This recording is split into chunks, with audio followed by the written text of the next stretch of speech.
नमस्कार दोस्तों। फाइनली जो है इतने दिनों के बाद थोड़ी सी कोई राहत मिली और एक नोटिफिकेशन आया है।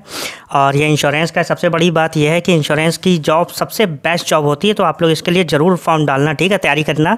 और वैकेंसीज़ हैं 266 वैकेंसीज़ हैं इंश्योरेंस में, ये अच्छी खासी वैकेंसीज़ हैं। और फिर इसमें 20 गुना बच्चे भी लिए जाते हैं, ठीक है। तो डिटेल में इस नोटिफिकेशन को देखेंगे। NICL AO का है और एक एक पॉइंट पे अच्छे से ध्यान से देखेंगे क्या क्या ये मांग रहे हैं। सबसे पहले देख लेते हैं 266 वैकेंसी हैं और ये रजिस्ट्रेशन कब से स्टार्ट हो रहा है? 12 जून से, ठीक, 12 जून से स्टार्ट हो रहा है और 3 जुलाई ये लास्ट डेट होगी, ठीक है। तो 12 जून से 3 जुलाई तक आप भर सकते हो कभी भी। और इसका जो फेज़ 1 का एग्ज़ाम है, प्री जो एग्ज़ाम है वो 20 जुलाई को, देखिए। और इसकी प्रोसेस बहुत फास्ट होगी। आप ये समझ लो कि दिसंबर तक आपकी ज्वाइनिंग हो जाएगी, दिसंबर से पहले ही हो जाएगी। इंश्योरेंस की सबसे बड़ी खास बात ये होती है कि बहुत जल्दी इनमें प्रोसेस होती है। और LIC हो तो भाई वो हवा में उड़ती है, बस नोटिफिकेशन आने की देर होती है। फ़िलहाल देख लेते हैं इसमें जो हमारे पास प्री एग्ज़ाम जो है वो 20 जुलाई को हो रहा है और उसके बाद फिर जो मेंस का एग्ज़ाम है फेज़ 2 का वो 31 अगस्त को है, ठीक। तो फिर आगे देख लेते हैं। आगे हमारे पास वैकेंसीज़ देख लीजिए। जो जर्नलिस्ट में है वो 170 है और ये स्पेशलाइजेशन में है, ठीक है। डॉक्टर MBBS हैं अगर आप तो 10 पोस्ट हैं और लीगल में 20 पोस्ट हैं। 20 का मतलब समझ रहे हैं, ये 20 200 और 400, लगभग 400 बच्चे लिए जाएंगे मेंस के लिए, ठीक है। और इधर जो है जर्नलिस्ट में 170 वैकेंसी हैं, तो ये लगभग 3400, 3500 लोग जो है आप लोग मेंस के लिए लिए जाओगे। तो एटलीस्ट फॉर्म भर देना, ठीक है, क्योंकि यार यहाँ पर वर्क प्रेशर बहुत कम होता है, ठीक है। आप सुकून में आ जाओगे एक बार अगर इंश्योरेंस की जॉब आपको मिल गई। लोग ढूंढते रहते हैं नोटिफिकेशन आ जाए इंश्योरेंस का, तो थोड़े से एफर्ट दीजिएगा और मेहनत करिए। फिलहाल देख लेते हैं अच्छे से और भी।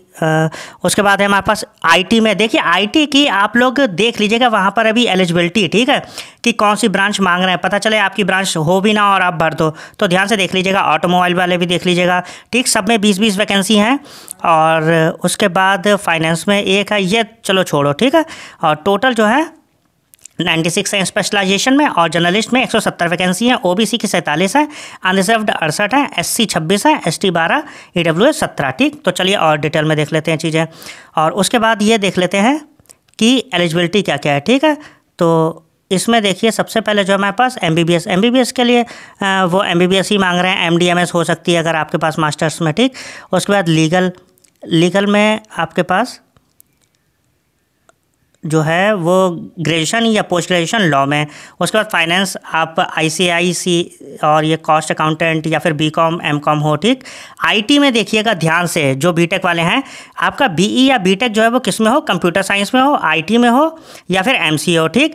और आपके पास 60% मार्क्स होने चाहिए और अगर आप SC ST से हैं तो 55% मार्क्स में भी हो जाएगा। उसके बाद ऑटोमोबाइल इंजीनियरिंग, इसमें BE BTech किस में हो, ऑटोमोबाइल इंजीनियरिंग में हो, ठीक है, या फिर ME MTech हो और 60% हो। और SC ST वालों के लिए 55%, ठीक। और बाकी जो है जर्नलिस्ट के लिए आपका ग्रेजुएशन हो किसी भी स्ट्रीम में, लेकिन 60% होनी चाहिए आपकी, ठीक है, 60% हो। और SC ST वालों के लिए 55% में काम चल जाएगा, ठीक है। ये तो हो गई आपकी क्वालिफिकेशन। अब देख लेते हैं नेक्स्ट हमारे पास क्या है। नेक्स्ट है हमारे पास रिलैक्सेशन देख लीजिए, एज रिलैक्सेशन। ये हमारे पास SC ST के लिए 5 साल, OBC के लिए 3 साल और उसके बाद जो PWD वाले हैं उनका 10 साल का है, ठीक। फिर देख लेते हैं हमारे पास प्री एग्ज़ाम का स्ट्रक्चर क्या है। वही है, 100 जो है आपके क्वेश्चंस हैं और 100 मार्क्स के होंगे और टाइम कितना है, 1 घंटा है। 20-20 मिनट आपको सब में मिल रहे हैं। इसमें जो है आपके तीनों में इक्वल टाइम दे रखा है, ठीक है। और उसके बाद देख लेते हैं नेक्स्ट हमारा जो मेंस का एग्ज़ाम है। मेंस का देखिए जर्नलिस्ट वालों के लिए पहले देख लीजिए, फिर स्पेशलाइजेशन वालों के लिए बताऊंगा। रीजनिंग में जो है आपके 60 क्वेश्चन है, 50 क्वेश्चन है, 50 मार्क्स के 40 मिनट मिलेंगे। इंग्लिश में जो है 50 क्वेश्चन 50 मार्क्स के 40 minute. General awareness 50 question 50 marks के 30 मिनट। कंप्यूटर नॉलेज 50 मार्क्स जो है 50 क्वेश्चन के 30 मिनट। और क्वांटिटेटिव एप्टीट्यूड है आपके 50 क्वेश्चन 50 मार्क्स। एक चीज़ देखिएगा कि आपको टाइम कम मिल रहा है और जिसने भी मेंस दे रखा है उसे पता होगा कि लेवल इतना ज़्यादा टफ नहीं होता है, ठीक है। बस आप कितनी जल्दी से जल्दी कर लेते हो, ठीक। तो आपका जो मेंस होगा वो आप ऐसा समझ लो जैसे IPS PO का प्री होता है, ठीक। लेकिन इसका जो प्री होता है प्री टफ होगा, ठीक है। प्री को आप इजी मत, क्योंकि सीटें भी कम होंगी, कंपटीशन होगा। लेकिन मेंस में जो है आपको बहुत राहत मिलती है, इतने टफ क्वेश्चंस नहीं पूछे जाते हैं, बस आप जल्दी जल्दी कर पाते हो या नहीं कर पाते हो, ठीक है। ये मैटर करेगा, आपकी स्पीड मैटर करेगी मेंस में। और डिस्क्रिप्टिव भी होगा, डिस्क्रिप्टिव इतना ज़्यादा टेंशन लेने की बात है नहीं, आप वो नॉर्मली होता है जैसे IPS PO वाला होता है। और फिर इंटरव्यू होगा, ठीक है। और ये जो स्पेशलाइजेशन वाले हैं उसमें एक सेक्शन और जुड़ जाएगा, 50 क्वेश्चन 50 मार्क्स के, 35 मिनट मिलेंगे, ठीक है, जो भी आपकी पर्टिकुलर स्ट्रीम होगी उसके हिसाब से। और आपका भी डिस्क्रिप्टिव होगा।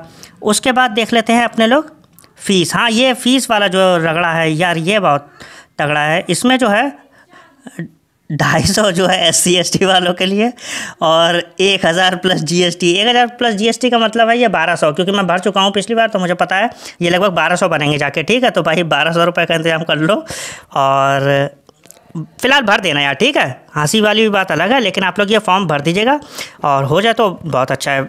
मिलते हैं नेक्स्ट वीडियो में। Thank you.